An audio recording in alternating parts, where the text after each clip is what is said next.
Hi everyone, in this video we are going to talk about lipids. Specifically, we're going to talk about the definition and classification of lipids. Here are your learning targets. Just like the other biomolecules, lipids are organic compounds. Therefore, they are primarily made up of carbon, hydrogen, and oxygen atoms. Now, unlike other biomolecules, lipids do not have a specific monomer. Because of that, they are relatively smaller. Lipids are oily nonpolar molecules. When we say nonpolar, these molecules do not have distinct positive and negative ends. Okay, so think of the North Pole and the South Pole. Nonpolar molecules, they don't have the South Pole and the North Pole. Because of that, these molecules do not mix with water. So we call them hydrophobic. Now, polar molecules, on the other hand, they have distinct charge. So as you can see in this picture, there is the positive charge or the positive end and the negative end. Okay, so polar molecules, they mix well with water, so we call them hydrophilic or water loving. They mix well because water is also polar, so remember the fundamental rule, like dissolves like. So they are also heterogeneous, so meaning they are composed of mostly hydrocarbon chains and nothing else. Lipids also provide energy. Actually, lipids provide more energy than carbohydrates. But when we say quick energy source, it's carbohydrate. Lipids are also soluble in nonpolar solvents and insoluble in water. Again, because water is polar and lipids are nonpolar, they do not mix well. Lastly, lipids form the cell membrane. Okay, this is the most important feature. Lipids form the cell membrane, which separates the cell from the external environment. This picture shows the lipid of oogonium. Oogonium is the cell of a certain algae or fungi. So the green one is the nucleus, the yellow one would be the lipids, the red would be the mitochondria. So here, the lipids or these yellow things, they serve as the reservoir of energy. It also serves as nutrient, and they also function in buoyancy and protection. So last time I introduced to you the four functional groups, right? The carboxylic acid, ketone, aldehyde, and alcohol. Now let me introduce another functional group that you need to know. This is the ester. Now, unlike carboxylic acid with R, the carbonyl group C double bond O, OH, esters, they have the R C double bond O, OR. So instead of H, we have another R or the R prime. One example would be this, R C double bond O, O, and R. R C double bond O, O, R. I needed you to know that because lipids can be classified into two, saponifiable lipids and non-saponifiable lipids. Saponifiable in Latin means soap, okay? Saponifiable lipids can be hydrolyzed or broken down into smaller molecules because they contain ester groups. Examples include triglycerides, phospholipids, glycolipids, and waxes. So here in this example, you will see a beeswax. So this is your R, C double bond O, O, R. Non-saponifiable lipids cannot be hydrolyzed into smaller molecules because they do not contain ester linkages or ester bonds.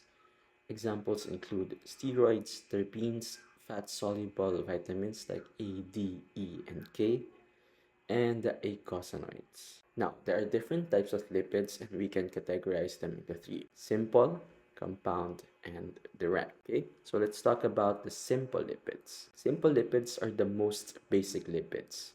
They are composed of fatty acids and alcohols, fatty acid chain, and the glycerol. Glycerol, if you remember OH, this means alcohol. So glycerol is an alcohol.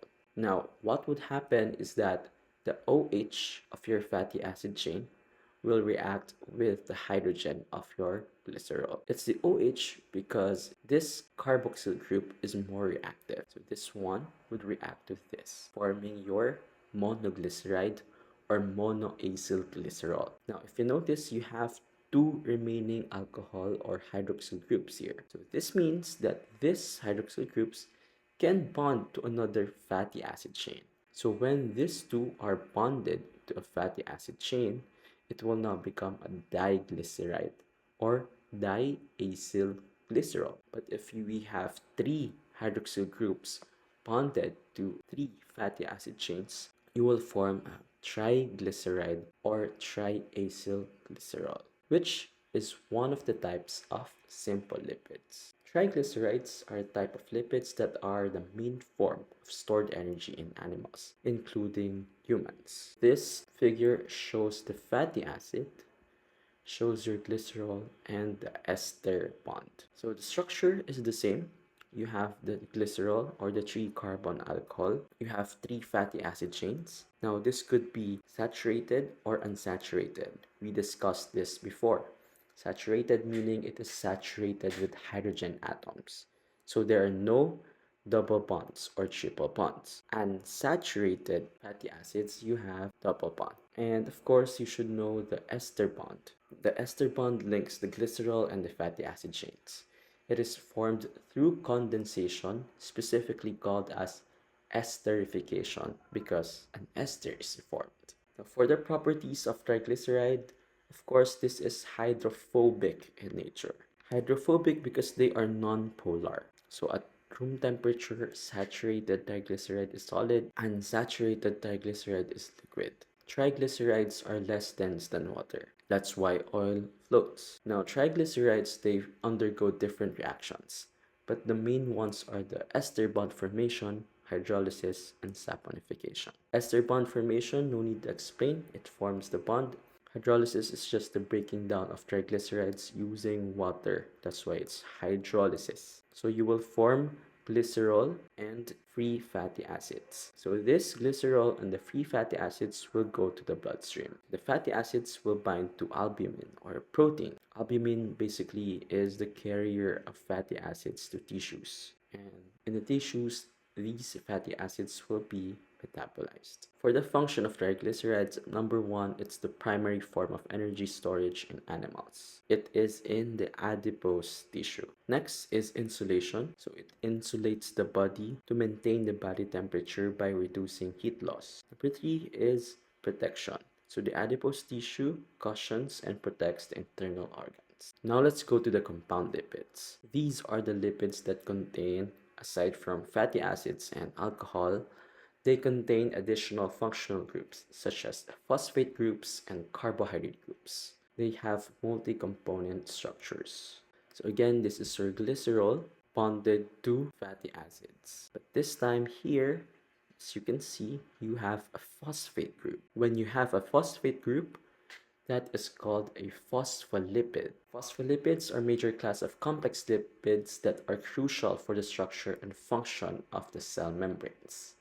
So the structure includes glycerol here, 1, 2, 3. A hydroxyl group is bonded to the fatty acid chains. Here you have 2 fatty acid chains, 1, 2. So this makes the phospholipid hydrophobic.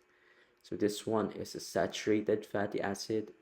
This one is the unsaturated fatty acid. And this tail would be the ones that are hydrophobic. Now, for the last carbon in our glycerol, it is bonded to the phosphate group. The phosphate group makes the phospholipid hydrophilic.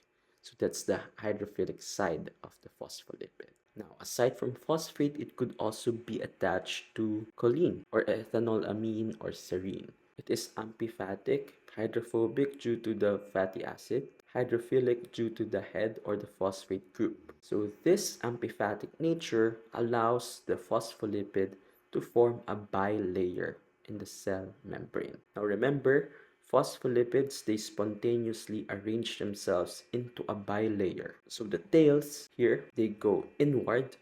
The heads, they form or orient themselves outward. Again, phospholipids spontaneously arrange themselves into a bilayer due to number one, their amphipathic nature, and number two is to minimize the free energy of the system.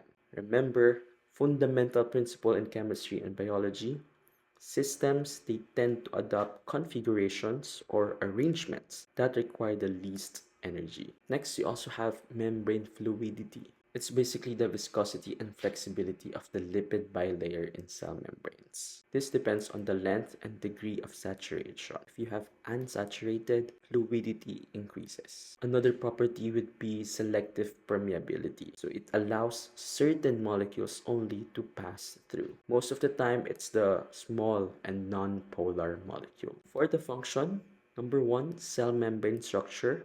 Again, it is the primary building block of cell membranes. Number two, membrane dynamics. So it enables processes such as vesicle formation or membrane fusion. This is due to their fluid and dynamic property. Number three, signal transduction, meaning phospholipids are involved in the signaling pathway. Lastly, membrane protein support. So they provide structural matrix for membrane proteins. Now, since we're talking about plasma membrane, let's discuss plasma membrane briefly. Plasma membrane is basically the structure that surrounds and protects the cell. So it maintains the cell's integrity and regulates the movement of substances in and out of the cell. So they are primarily composed of lipids, proteins, and carbohydrates. So the lipids include phospholipids, proteins, and glycolipids. They function in structure and barrier formation, fluidity and stability, and compartmentalization. Proteins include integral proteins and peripheral proteins. We're not going to discuss this, but basically these proteins function in the transport or transportation, signal transduction, cell-to-cell recognition, and adhesion. The carbohydrates like glycoproteins and glycolipids, they function in cell recognition, protection, and cell communication. Now, as mentioned, the plasma membrane regulates the movement of substances in and out of the cell. This is through two primary types of transport, the passive transport and the active transport. Passive transport is basically the movement of substances along the gradient, meaning the transport is across the cell membrane. So this doesn't require energy because it's along the gradient. So the flow would be high concentration to low concentration. Examples include simple diffusion, facilitated diffusion, or osmosis. Active transport, on the other hand, is the transport against the concentration gradient. Because of that, it requires energy. So the flow would be from low concentration to high concentration. Now, when talking about plasma membrane, I'm sure you've heard the word fluid mosaic model. The fluid mosaic model describes the cell membrane as dynamic and flexible. Okay, it was actually Seymour Jonathan Singer and Garth Nicholson who coined the term fluid mosaic model. Okay, so the fluid aspect of this model refers to the fluidity of the phospholipid bilayer. So remember, the phospholipids are not fixed and they can move from side to side. The mosaic aspect refers to the patchwork of proteins, cholesterol, and other molecules, okay, as you can see in this figure. The mosaic aspect also highlights the diverse nature of these molecules. The next compound lipid or the complex lipid would be the glycolipids. Unlike the phospholipids, which are attached to a phosphate group, glycolipids are attached to a carbohydrate group. So for its structure, their backbone can be either a glycerol or a sphingosine. Glycerol, remember, it has hydroxyl group, right? 3 hydroxyl groups. Sphingosine has 2 hydroxyl groups and 1 amino group. Now, what sets glycolipids apart from the other compound lipids are the carbohydrate group. So these lipids are attached to carbohydrate groups, either monosaccharides or oligosaccharides. So this carbohydrate group gives the hydrophilic property of glycolipids. So this one is also amphipathic in nature. So remember that the carbohydrate group portion of glycolipids is always oriented towards the outside of the cell, facing the extracellular environment. This is crucial for cell recognition and communication. It is also non-saponifiable, so meaning it cannot be broken down. For the function, number 1 is cell recognition. Glycolipids acts as marker in the cell surface. This enables cells to identify and interact with each other. This is very important in immune response. Number two, membrane stability. So it makes the membrane stable. Number three, formation of the glycocalyx. Now, you should remember that when glycolipids combine with glycoproteins, they form the glycocalyx. Glycocalyx is a carbohydrate-rich layer that coats the outside of the cell. So this has many functions, but the main function would be to protect the cells from damage. Lastly, interaction with pathogens. Glycolipids are the binding sites for pathogens, so meaning bacteria and virus. So this happens during the initial stage of the virus. Now this would be a double-edged sword because this could lead to infection, but this could also trigger the immune response.